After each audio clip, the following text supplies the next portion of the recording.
بسم اللہ الرحمن الرحیم۔ السلام علیکم، ہمارے چینل میں خوش آمدید۔ میں فطرتاً ایک انتہائی سیدھی سادی لڑکی تھی۔ مجھے دنیا کی باتوں کا کچھ ہوش نہیں تھا۔ میں بس اپنے کام سے کام رکھا کرتی تھی۔ 10ویں جماعت تک میں اسکول کے بہترین طالب علموں میں شمار ہوتی تھی اور میں نے بہت اچھے نمبر لے کر 10ویں جماعت پاس کی تھی۔ یوں میرا داخلہ آسانی کے ساتھ شہر کے سب سے بڑے کالج میں ہو گیا تھا۔ جب میرا داخلہ کالج میں ہوا تو کالج کی زندگی نے جیسے میری آنکھیں چندیا دیں۔ 10ویں جماعت تک اسکول میں میری کوئی دوست نہیں تھی اور نہ ہی میں کسی سے دوستی کرنا پسند کرتی تھی۔ میں سب سے الگ تھلگ رہنا پسند کرتی تھی۔ میں تنہائی پسند تھی۔ مجھے اپنی کتابوں سے عشق تھا اور میں اپنی زندگی میں کچھ کر کے دکھانا چاہتی تھی، کیونکہ میں اپنے گھر کی بڑی بیٹی تھی اور میں اپنے گھر کے حالات کو بہت اچھے سے جانتی تھی۔ اسی لیے میں اپنی زندگی میں کچھ کر دکھانا چاہتی تھی۔ میں چاہتی تھی کہ میں اتنا پڑھ لکھ جاؤں کہ اپنے گھر کے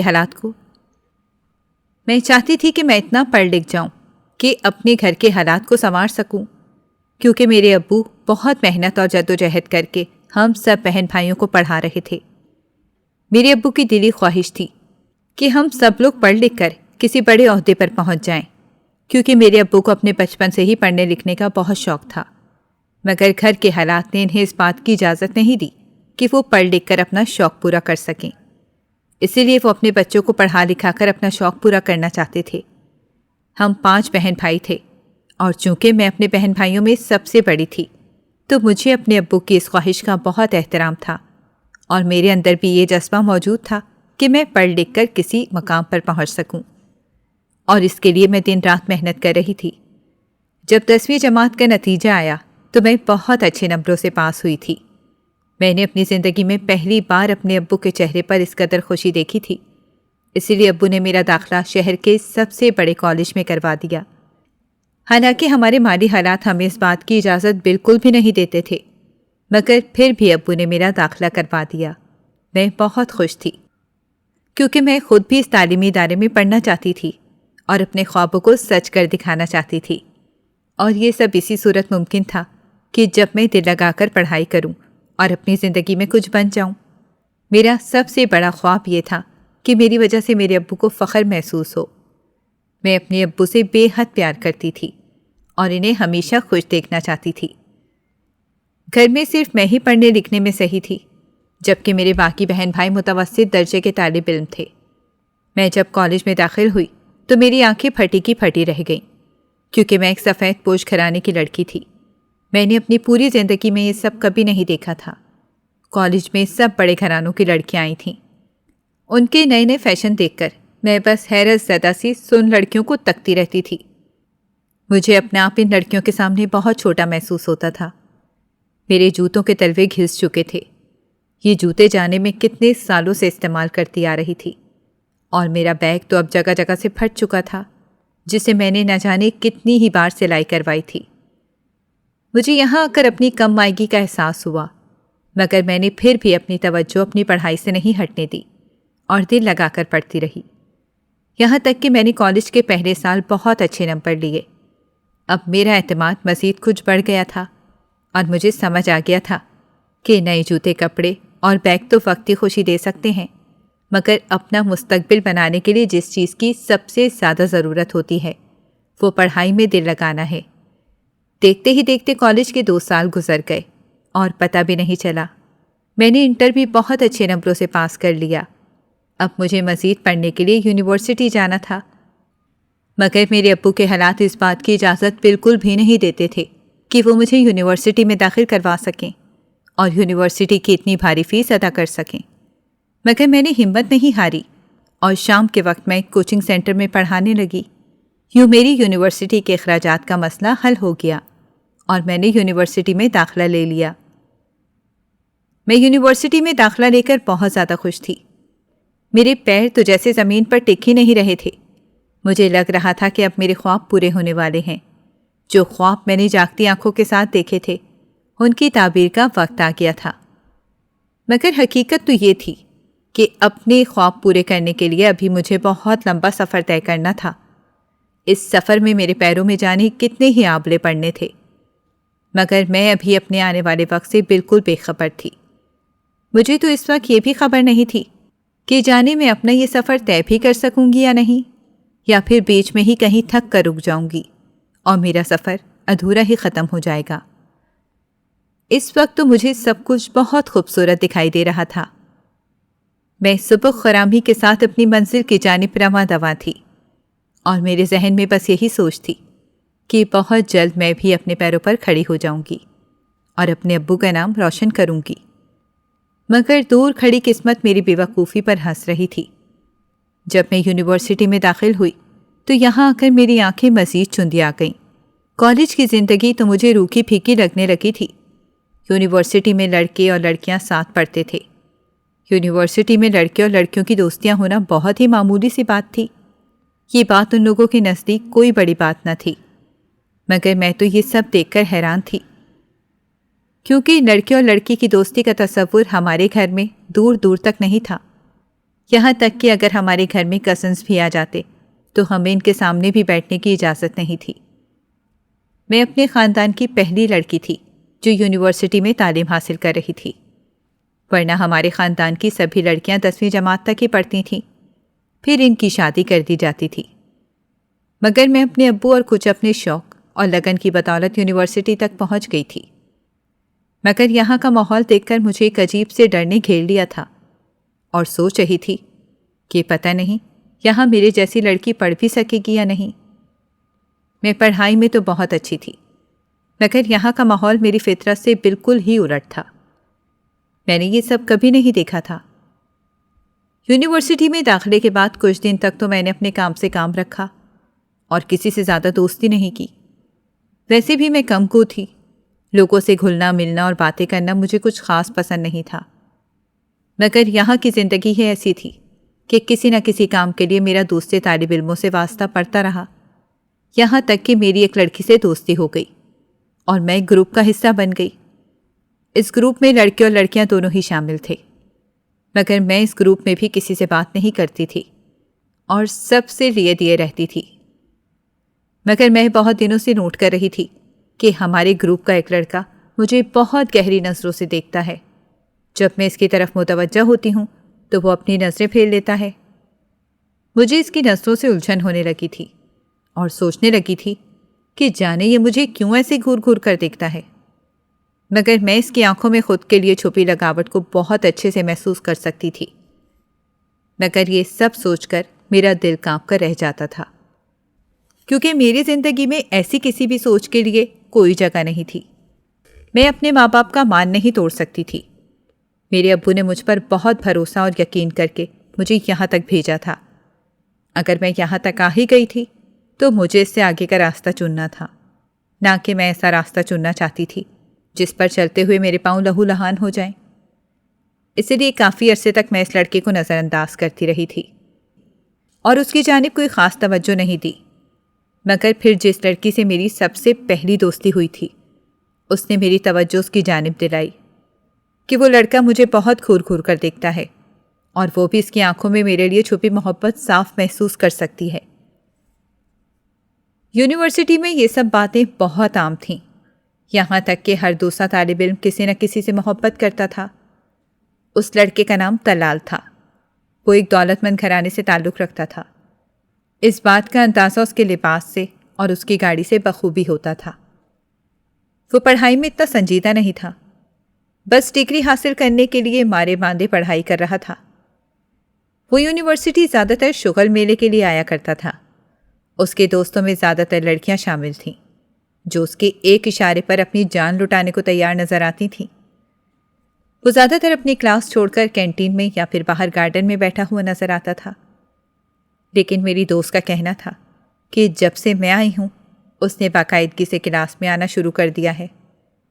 میری دوست ہی میری توجہ اس کی جانب دلاتی تھی، مگر مجھے اس لڑکے میں کوئی دلچسپی نہیں تھی۔ میں بس اپنی پڑھائی کرنا چاہتی تھی۔ اب وہ لڑکا بہانے بہانے سے مجھ سے بات کرنے کی کوشش کرنے لگا تھا۔ کبھی وہ مجھ سے نوٹس مانگ رہا ہوتا تو کبھی مجھ سے پین مانگ رہا ہوتا۔ میں اس کی یہ ساری حرکتیں بہت اچھے سے سمجھ رہی تھی، مگر مجھے خود پر حیرت ہو رہی تھی کہ میں اسے کچھ بھی دینے سے منع نہیں کرتی تھی، اور جو بھی وہ مانگتا نکال کر دے دیا کرتی تھی۔ میرا دل تو چاہتا تھا کہ میں اسے ایک بار ہی کھری کھری سنا دوں، مگر جانے ایسی کون سی طاقت تھی جو مجھے اسے کچھ بھی کہنے سے روک رہی تھی۔ میں چاہ کر بھی اسے کسی چیز سے منع نہیں کر پا رہی تھی۔ وہ دن بہ دن میرے ساتھ فری ہوتا جا رہا تھا۔ اب تو جیسے ہی میں یونیورسٹی آتی وہ میرا حال چال بھی دریافت کرنے لگتا تھا۔ میں اسے مختصر لفظوں میں جواب دے کر آگے نکل جاتی تھی، مگر اس کی نظریں دور تک میرا پیچھا کرتی تھیں۔ میں اس ساری صورتحال سے بہت تنگ آ چکی تھی۔ مجھے اپنے احساسات پر حیرت ہو رہی تھی کہ میں کیوں اس کی جانب کھینچی جا رہی تھی۔ حالانکہ میں تو ایسی نہیں تھی، مگر اس کی شخصیت ہی ایسی تھی کہ کوئی بھی اس کی جانب کھینچا چلا جاتا۔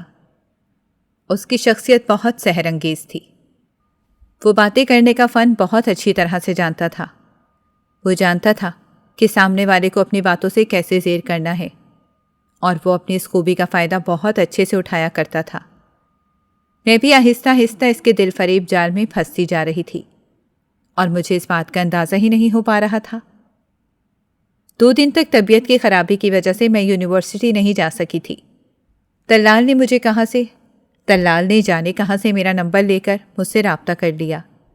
جب اس کا میسج مجھے موصول ہوا تو کچھ لمحوں تک مجھے یقین ہی نہیں ہو سکا تھا وہ مجھ سے رابطہ کر سکتا ہے، کیونکہ یونیورسٹی میں بھی اپنی آنکھوں سے دیکھتی تھی کہ نہ صرف ہمارے گروپ کی لڑکیاں بلکہ پوری ہی کلاس کی لڑکیاں سے بات کرنے کو ترستی تھیں، مگر وہ چند لوگوں سے ہی بات کرتا تھا۔ اب سامنے سے اس کا میسج آیا تھا تو مجھے اپنی قسمت پر رشک ہونے لگا تھا۔ اس وقت تو میں نے اسے کوئی جواب نہیں دیا، مگر جب اگلے دن میں یونیورسٹی گئی تو اس نے پہلے میری طبیعت معلوم کی، تو اس نے پہلے میری طبیعت کے متعلق پوچھا۔ پھر اس نے مجھ سے کہا کہ تم نے میرے میسج کا جواب نہیں دیا، اور اس کے سوال کا میرے پاس کوئی جواب نہیں تھا۔ میں نروس ہو کر ادھر ادھر دیکھنے لگی تھی اور پھر اس کے سامنے سے چلی گئی، مگر میرا یہ گریز زیادہ دن تک نہیں چل سکا۔ اب میں آہستہ آہستہ اس کی جانب متوجہ ہونے لگی تھی۔ میں خود کو اس بات پر بہت سرزنش کرتی، مگر میرا خود پر سے اختیارات ختم ہوتا جا رہا تھا۔ اب میں اس سے روز باقاعدہ فون پر بات کرنے لگی تھی، اور یونیورسٹی میں بھی ہماری روز ہی ملاقات ہوتی تھی۔ اس نے آہستہ آہستہ مجھے اپنے رنگ میں رنگنا شروع کر دیا تھا۔ اب میں اکثر اس کے ساتھ کلاس چھوڑ کر باہر بیٹھی اس سے دنیا جہان کی باتیں کر رہی ہوتی تھی۔ رفتہ رفتہ میرا دل پڑھائی کی جانب سے اچاٹ ہونے لگا تھا۔ میں مکمل طور پر اس کے پیار میں ڈوب چکی تھی۔ اب مجھے اس سے آگے کچھ بھی دکھائی نہیں دیتا تھا۔ اس کے ساتھ ہو کر میں خود کو دنیا کی خوش قسمت لڑکی سمجھنے لگی تھی۔ وہ بھی دن رات مجھ سے پیار کے دعوے کرتا نہیں تھکتا تھا۔ اس کا کہنا تھا کہ میں اس کی زندگی میں آنے والی پہلی لڑکی ہوں جس سے وہ اس قدر پیار کر بیٹھا ہے۔ میں اس کی ساری باتیں سن کر شرما کر رہ جاتی تھی۔ مجھے یقین نہیں ہوتا تھا کہ اس قدر امیر و کبیر لڑکا مجھ جیسی معمولی لڑکی کو اس قدر چاہتا ہے۔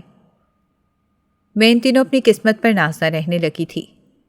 میرا وہ خواب جو کچھ بن دکھانے کا تھا کہیں بہت پیچھے رہ گیا تھا، مگر میں خود کو یہ کہہ کر مطمئن کرتی رہتی تھی کہ میں اپنی پڑھائی سے لاپرواہ نہیں ہوں، مگر حقیقت اس کے برعکس تھی۔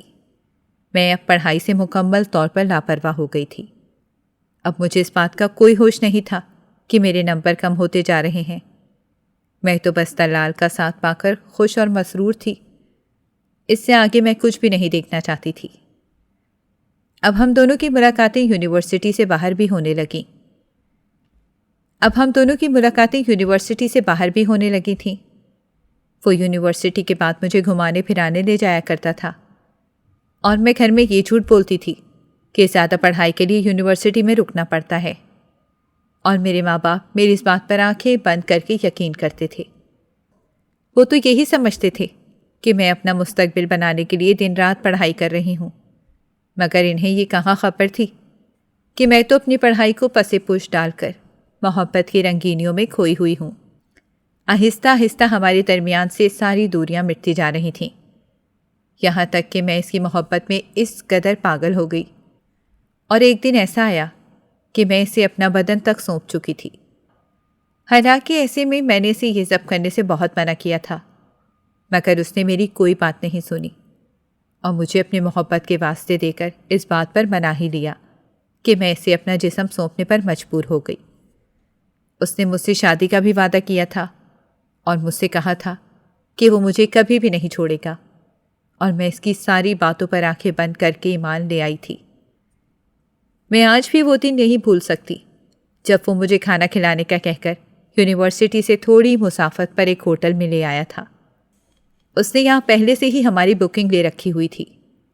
میرے پوچھنے پر اس نے مجھے بتایا تھا کہ میرے لیے ایک سرپرائز ہے، مگر کمرے میں پہنچ کر اور کمرے کی سجاوٹ دیکھ کر مجھے اندازہ ہو گیا تھا کہ میرے لیے کس چیز کا سرپرائز ہے، مگر اب میرے پاس کوئی چارہ نہیں تھا۔ میں اسے ناراض کر کے یہاں سے نہیں جا سکتی تھی، اسی لیے مجھے مجبوراً اس کی یہ بات ماننی ہی پڑی۔ اس نے مجھ سے وعدہ کیا کہ پڑھائی ختم ہوتے ہی وہ اپنے ماں باپ کو میرے گھر رشتے کے لیے بھیجے گا، جب تک وہ مجھ سے دور نہیں رہ سکتا ہے۔ میں نے اس وقت بھی اسے روکنے کی کوشش کی، مگر اس نے اپنی محبت کے واسطے دے کر مجھے اسے اپنا جسم سونپنے پر مجبور کر ہی لیا، کیونکہ میں اسے کسی بھی صورت ناراض نہیں کرنا چاہتی تھی۔ چند ہی مہینوں میں میں اسے اپنا سب کچھ سمجھنے لگی تھی۔ میرے ماں باپ کی محبت پس پش ڈال چکی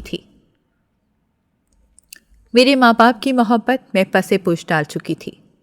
اب مجھے صرف طلال کی محبت چاہیے تھی، جو اسے جسم سونپے بغیر ممکن نہیں تھی۔ ضمیر نے چیخ چیخ کر مجھے روکنا چاہا، مگر میں نے اپنے ضمیر کو سلا دیا اور اس کی ایک نہیں سنی۔ میں اپنی محبت میں اس قدر مگن ہو چکی تھی کہ اپنے ماں باپ کی عزت کو رون چکی تھی، مگر میرے دل میں اس بات کا ملال بالکل بھی نہیں تھا، بلکہ میں سمجھ رہی تھی کہ اس طرح سے میرے اور طلال کے درمیان پیار مزید گہرا ہو جائے گا۔ یونیورسٹی ختم ہونے میں چند مہینے ہی رہ گئے تھے۔ اس کے بعد مجھے پکا یقین تھا کہ طلال اپنے گھر والوں کو میرے گھر رشتہ لے کر بھیج دے گا، اور یوں ہم دونوں ایک ہو جائیں گے۔ میں نے اس کے ساتھ زندگی گزارنے کے لیے بہت سے خواب سجا رکھے تھے۔ میں اب اس کے بغیر جینے کا تصور بھی نہیں کر سکتی تھی۔ طلال اور میرے درمیان سے ساری دوریاں ختم ہو چکی تھیں۔ اب ہم دونوں میں کوئی جھجک باقی نہیں رہی تھی۔ میں نے اس کے ساتھ وہ ساری حدیں پھیلانگ لی تھیں جو ایک لڑکی کو کبھی بھی نہیں پھیلانگنی چاہیے، مگر میں تو اس وقت طلال کے پیار میں اس قدر اندھی ہو چکی تھی کہ حرام حلال کا فرق بھول چکی تھی۔ اب مجھے صرف اتنا یاد تھا کہ میں طلال سے اور طلال مجھ سے بے تحاشا پیار کرتے تھے، یہاں تک کہ ہمارے پیار کے چرچے پوری یونیورسٹی میں پھیل چکے تھے۔ ہر کوئی مجھے طلال کا نام دے کر چھیڑتا تھا اور میں شرما کر رہ جاتی۔ سب کو یہی یقین تھا کہ پڑھائی ختم ہونے کے بعد جلد ہی ہم دونوں شادی کر لیں گے۔ میرے حساب سے سب کچھ ٹھیک چل رہا تھا۔ مجھے پورا یقین تھا کہ میرے گھر والے میری طلال سے شادی کے لیے رضامند ہو جائیں گے، کیونکہ طلال ایک اونچے گھرانے سے تعلق رکھتا تھا اور اپنے ماں باپ کا اکلوتا بیٹا تھا۔ پھر کیوں نہ میرے ماں باپ اس رشتے کے لیے راضی ہوتے۔ ایک دن میں یونیورسٹی سے گھر آئی تو امی نے مجھ سے کہا کہ شام میں تمہیں دیکھنے کے لیے کچھ لوگ آ رہے ہیں۔ اپنی امی کے منہ سے یہ بات سن کر میرے پیروں تلے زمین نکل گئی۔ یہ بات تو میں نے کبھی سوچی ہی نہیں تھی کہ مجھے کبھی ایسی صورتحال کا سامنا بھی کرنا پڑ سکتا ہے۔ میں یکدم ہی پریشان ہو گئی، مگر اس وقت امی سے کچھ کہہ نہیں سکتی تھی۔ میں نے فوراً کمرے میں آ کر طلال کو فون کیا اور اسے ساری صورتحال سے آگاہ کیا۔ میری بات سن کر اس کے اطمینان میں رتی برابر فرق نہیں پڑا۔ اس نے مجھ سے کہا کہ کوئی بات نہیں، ابھی تمہیں دیکھنے ہی تو آ رہے ہیں، ابھی کون سا تمہارا رشتہ طے ہو گیا ہے جو تم اتنی پریشان ہو رہی ہو۔ مجھے اس کے منہ سے یہ بات سن کر شدید حیرت ہوئی، کیونکہ مجھے لگا تھا کہ وہ یہ بات سن کر مجھ سے زیادہ پریشان ہو جائے گا، کیونکہ جس طرح وہ مجھ پر جان چھڑکتا تھا، یہ بات سن کر اس کا پریشان ہونا بنتا تھا۔ مگر وہ بے حد پرسکون انداز میں میری بات سن رہا تھا۔ اس کے اس قدر اطمینان پر مجھے غصہ آنے لگا۔ میں نے اس سے کہا کہ میں کچھ نہیں جانتی، جلد ہی اپنے گھر والوں کو میرے گھر رشتہ لے کر بھیجو۔ میری یہ بات سن کر وہ جیسے اپنی جگہ سے اچھل گیا۔ اس نے مجھ سے کہا کہ پاگل ہو گئی ہو، کس بنیاد پر میں تمہارے گھر رشتہ بھیجوں؟ ابھی تو میری تعلیم بھی مکمل نہیں ہے، اور جب تک میری تعلیم مکمل نہیں ہو جاتی میں اپنے گھر والوں کو تمہارے گھر رشتہ لے کر نہیں بھیج سکتا ہوں۔ اس کی بات سن کر میں رونے لگی اور اس سے کہنے لگی کہ مجھے لگ رہا ہے کہ میری امی اس رشتے پر رضامند ہیں، جب ہی وہ ان لوگوں کو گھر بلا رہی ہیں۔ میں حد سے زیادہ پریشان تھی اور میری یہ پریشانی طلال بالکل بھی نہیں سمجھ پا رہا تھا۔ میں نے انتہائی پریشان ہو کر اس سے کہا کہ میں بس یہ چاہ رہی ہوں کہ ہم دونوں کا تختہ پکا ہو جائے، ابھی میں شادی کا تو نہیں بول رہی۔ میری اس طرح سے رشتہ لانے کے لیے مسلسل ضد کرنے پر وہ جیسے ضد سا ہو گیا۔ اس نے مجھ سے کہا کہ تم سمجھتی کیوں نہیں ہو؟ ابھی میں اپنے گھر والوں کو ہم دونوں کے بارے میں کچھ نہیں بتا سکتا ہوں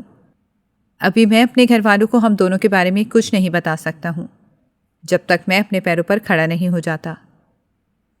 میں اس معاملے میں کچھ نہیں کر سکتا، تمہیں خود ہی یہ سارا معاملہ نمٹانا پڑے گا۔ طلال نے تو مجھے صاف ہری جھنڈی دکھا دی تھی کہ وہ کچھ بھی نہیں کر سکتا ہے، اسی لیے مجھے ہی کوئی قدم اٹھانا تھا، کیونکہ یہ بات تو طے تھی کہ میں طلال کے بغیر کسی سے بھی شادی نہیں کر سکتی تھی۔ شام میں جب لڑکے والے آئے اور مجھے دیکھ کر چلے گئے تو میں نے اپنی امی سے صاف کہہ دیا کہ میں یہاں شادی نہیں کروں گی۔ لڑکے والوں کی باتوں سے لگ رہا تھا کہ جیسے میں انہیں پسند آ گئی ہوں۔ امی نے اچنبھے سے میری طرف دیکھا، جیسے انہیں مجھ سے اس بات کی توقع بالکل بھی نہیں تھی۔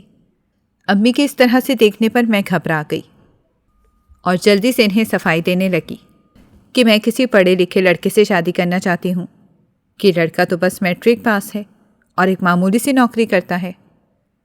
امی نے میری بات سن کر مجھ سے کہا، ان سب باتوں کا فیصلہ تم مجھ پر اور اپنے ابو پر چھوڑ دو، تمہیں یہ سب سوچنے کی بالکل بھی ضرورت نہیں ہے، تمہارے لیے جو ٹھیک ہوگا ہم وہی کریں گے۔ پھر کچھ دنوں بعد امی نے اس رشتے سے انکار کر دیا، کیونکہ انہیں بھی لڑکا کچھ ٹھیک نہیں لگا تھا۔ ان کا گھر تو شاندار تھا، مگر لڑکا ایک معمولی نوکری کرتا تھا، جبکہ امی چاہتی تھی کہ وہ میری شادی کسی بڑے گھرانے میں کریں۔ اسی طرح کئی رشتے آتے گئے اور میں کوئی نہ کوئی بہانہ بنا کر ان رشتوں سے انکار کرتی چلی گئی۔ مجھے بس اس دن کا انتظار تھا کہ جب طلال میرے لیے رشتہ لے کر آئے گا اور ہم دونوں ایک ہو جائیں گے۔ وقت پر لگا کر اڑتا چلا گیا اور دیکھتے ہی دیکھتے یہ چند مہینے بھی گزر گئے۔ یونیورسٹی کے امتحانات ختم ہو گئے اور ہماری پڑھائی بھی ختم ہو گئی۔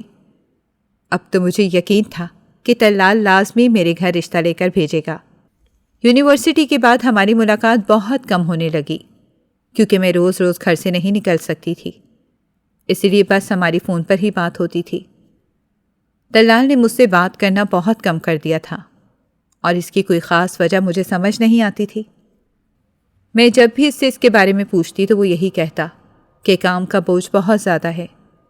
میں اس پر میرے لیے رشتہ لانے پر زور دیتی تو وہ میری بات ٹال جاتا تھا اور مجھ سے کہتا تھا کہ ابھی صبر کرو، ابھی مجھے کچھ وقت چاہیے۔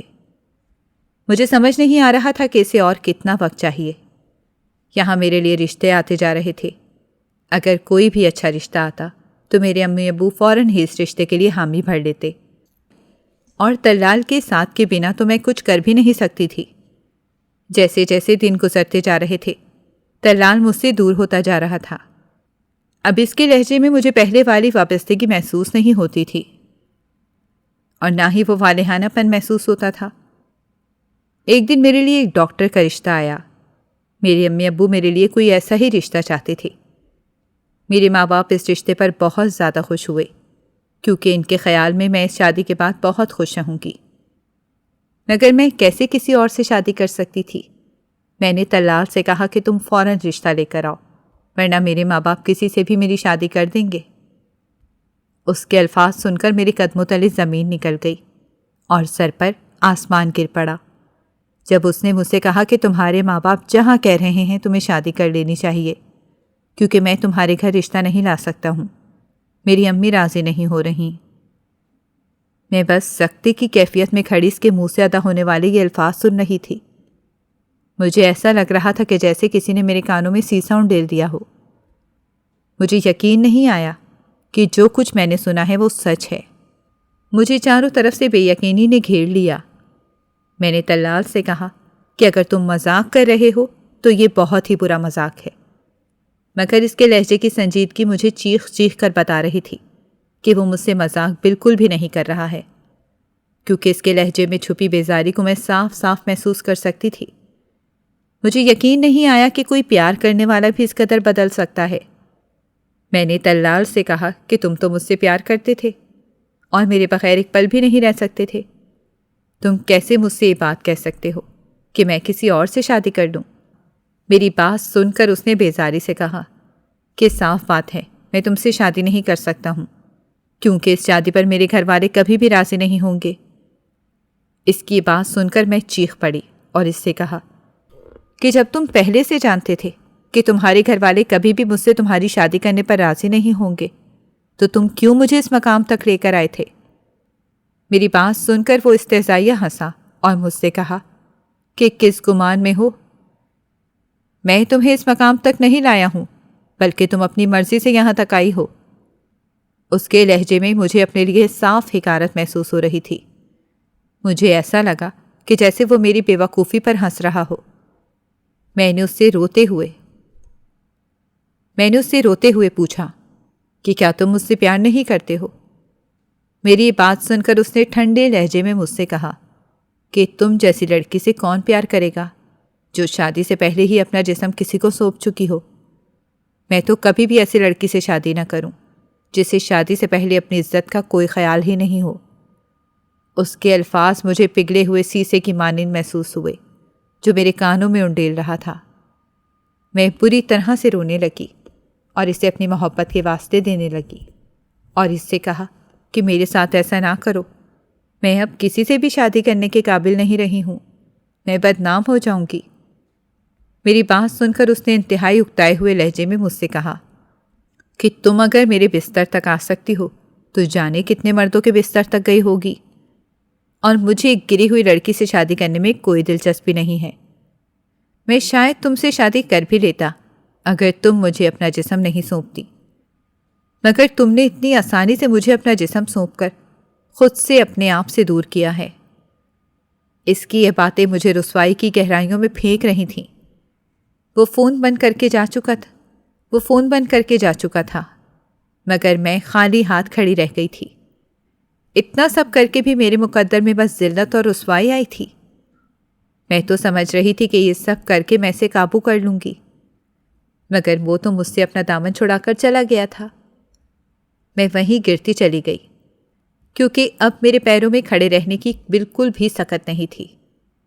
وہ نہ صرف مجھے آئینہ دکھا کر گیا تھا بلکہ میری ذات کے پرخچے بھی اڑا گیا تھا۔ میں نے یہ بات کبھی نہیں سوچی تھی کہ میری ذات یوں کبھی کسی کی نظروں میں اس قدر بے مول ثابت ہوگی۔ اس دن کے بعد سے اس نے مجھ سے کوئی رابطہ نہیں رکھا بلکہ ہر طرف سے مجھے بلاک کر دیا۔ میرے لیے جس ڈاکٹر کا رشتہ آیا تھا، میرے امی ابو نے اس رشتے کے لیے ہاں کر دی تھی۔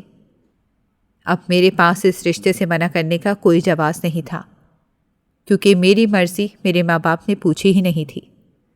میرے ماں باپ ان لوگوں سے تھے جو اپنی اولاد کو مکمل آزادی دے دیتے تھے۔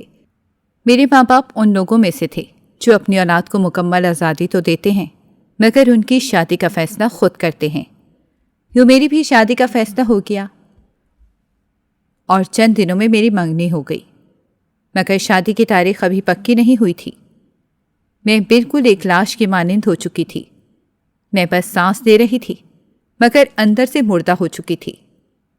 اگر وہ سب میرے گھر والوں کے سامنے آ جاتا تو میں کہیں بھی منہ دکھانے کے قابل نہیں رہتی، مگر مجھے اپنے منگیتر کی یہ بات ہر صورت ماننی ہی تھی۔ یہ بات میرے امی ابو کو بھی بری لگی تھی، مگر وہ اتنا اچھا رشتہ ہاتھ سے نہیں گنوانا چاہتے تھے اور انہیں مجھ پر آنکھیں بند کر کے یقین تھا، اسی لیے انہوں نے میرے میڈیکل چیک اپ کے لیے حامی بھر لی۔ میں دل ہی دل میں بہت ڈر رہی تھی کیونکہ اگر سچ سب کے سامنے آ جاتا تو رسوائی میرا مقدر بن جاتی، مگر میں اپنا میڈیکل چیک اپ کروانے سے منع بھی نہیں کر سکتی تھی کیونکہ یہاں میرے انکار کی کوئی اہمیت نہیں تھی، اور اگر میں میڈیکل چیک اپ کروانے سے انکار کرتی تو شاید میرے گھر والے مجھے شک کی نظر سے دیکھتے، لیکن اگر میڈیکل چیک اپ ہو جاتا تو ساری سچائی سب کے سامنے آ جاتی اور میں کسی کو منہ دکھانے کے قابل نہیں رہتی۔ میں بری طرح سے پھنس چکی تھی۔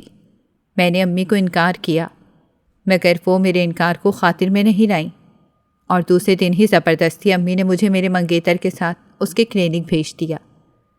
میں سر سے پیر تک کانپ رہی تھی اور آنے والے وقت کا سوچ کر مجھے ہول اٹھ رہے تھے۔ میں سمجھ چکی تھی کہ میری تباہی اور بربادی نزدیک ہے۔ اب کسی طرح سے بھی میرے بچاؤ کا کوئی راستہ نہیں ہے، بلکہ ہر طرف سے ساری راہیں مسدود ہو چکی ہیں۔ میں نے ڈرتے ڈرتے اپنا میڈیکل چیک اپ کروایا۔ میں بس دل میں دعا کر رہی تھی کہ میری عزت رہ جائے اور میری حقیقت کسی کے سامنے نہ آئے۔ میرا میڈیکل چیک اپ کروا کے میرا منگیتر مجھے گھر چھوڑ گیا تھا۔ دوسرے دن ہی میرے منگیتر نے اپنے گھر والوں کو شادی کی تاریخ طے کرنے بھیج دیا تھا۔ میں حیران تھی کہ میری رپورٹ کیسے صحیح آ گئی ہیں، مگر میں شکر ادا کر رہی تھی کہ میں رسوائی اور بدنامی سے بچ گئی ہوں۔ میں بہت خوش تھی کہ میری رپورٹ ٹھیک آ گئی ہیں، مگر ساتھ ہی حیران بھی تھی۔ مگر یہ سب سوچنے کا میرے پاس بالکل بھی وقت نہیں تھا، کیونکہ میری شادی کی تاریخ طے ہو گئی اور دن تیزی سے گزرنے لگے۔ مجھے اب بھی اپنی محبت یاد آتی تھی اور میں کسی صورت بھی اپنے منگیتر سے شادی نہیں کرنا چاہتی تھی، مگر میں بری طرح سے مجبور ہو گئی تھی، کیونکہ میری محبت نے مجھے ٹھکرا دیا تھا۔ میں نے اس سے لاکھ رابطہ کرنے کی کوشش کی، مگر کسی صورت بھی میرا اس سے رابطہ نہیں ہو سکا۔ میں نے اس کے ایک دوست سے رابطہ کیا، کیونکہ مجھے یقین تھا کہ اس کے دوست کو ضرور معلوم ہوگا کہ وہ اس وقت کہاں ہے۔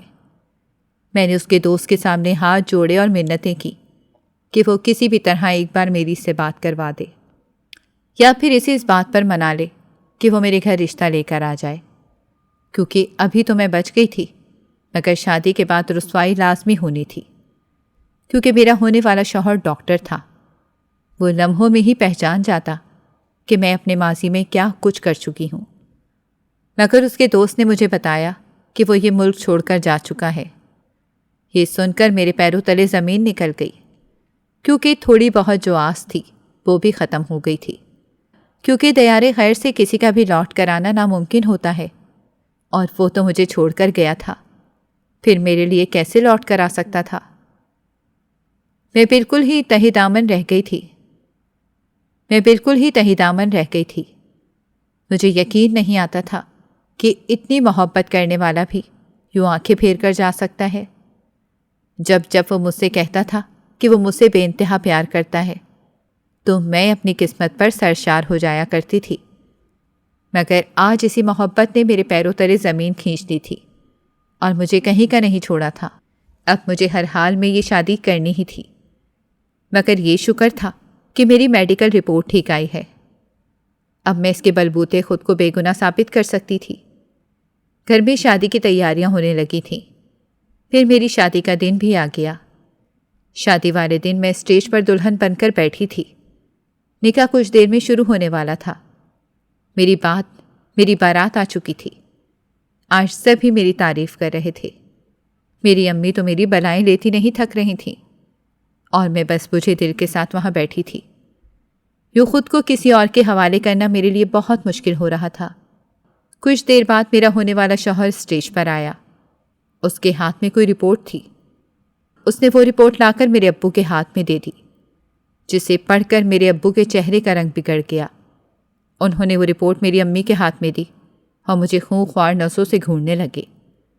مجھے کچھ سمجھ نہیں آ رہی تھی کہ یہ سب کیا ہو رہا ہے، مگر جب میری امی نے روتے ہوئے میری طرف دیکھا تو میرے ذہن میں جھماکا سا ہوا، کہیں یہ میری رپورٹ تو نہیں۔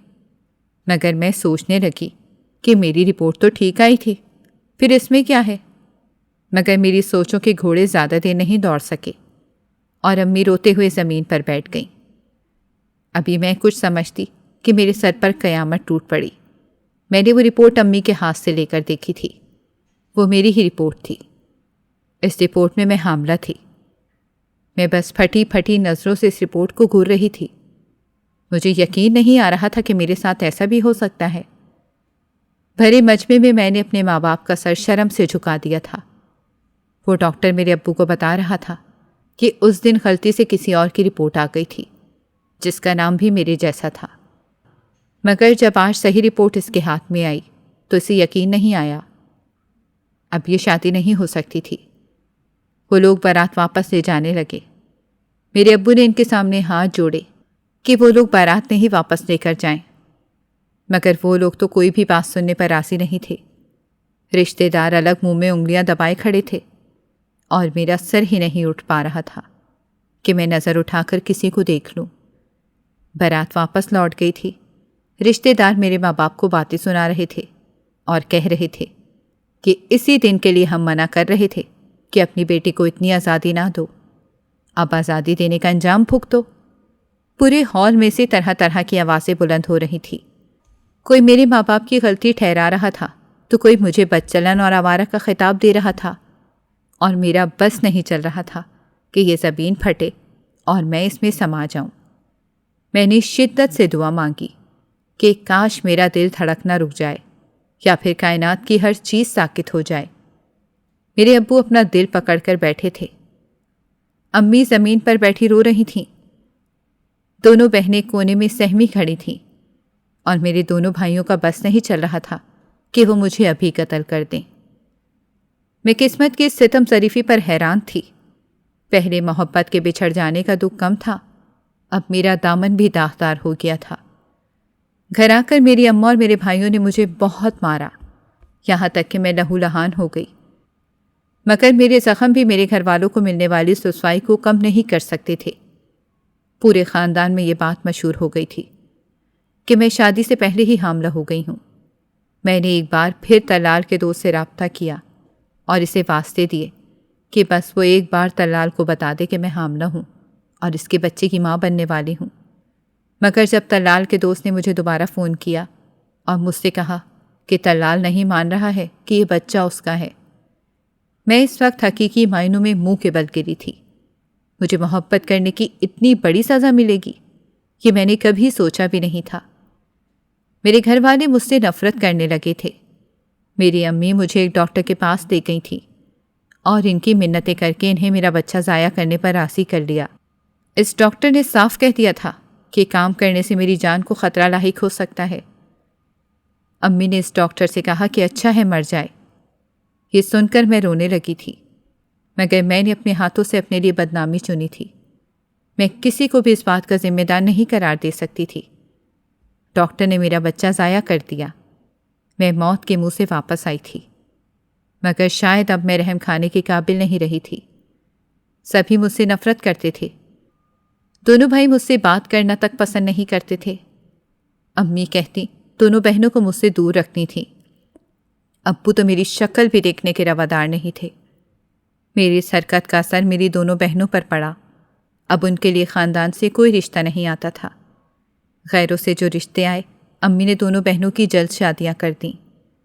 میرے لیے ایک 60 سالہ بڈھے کا رشتہ آیا جس کے 4 جوان بچے تھے اور ان سب کی شادیاں ہو چکی تھیں۔ میرے ماں باپ نے آنکھیں بند کر کے میری شادی اس بڈھے سے کر دی۔ ہمارے کسی رشتہ دار نے میرے شوہر کو میرے ماضی کے متعلق بتا دیا تھا۔ میرے شوہر نے یہ سب سن کر مجھے طلاق تو نہیں دی، مگر میری زندگی جہنم بنا دی۔ وہ اٹھتے بیٹھتے مجھے میرے ماضی کے تانے دیتا ہے، یہاں تک کہ مجھے گھر سے باہر بھی نہیں نکلنے دیتا، کیونکہ اس کی نظر میں بھروسے کے قابل بالکل بھی نہیں ہوں۔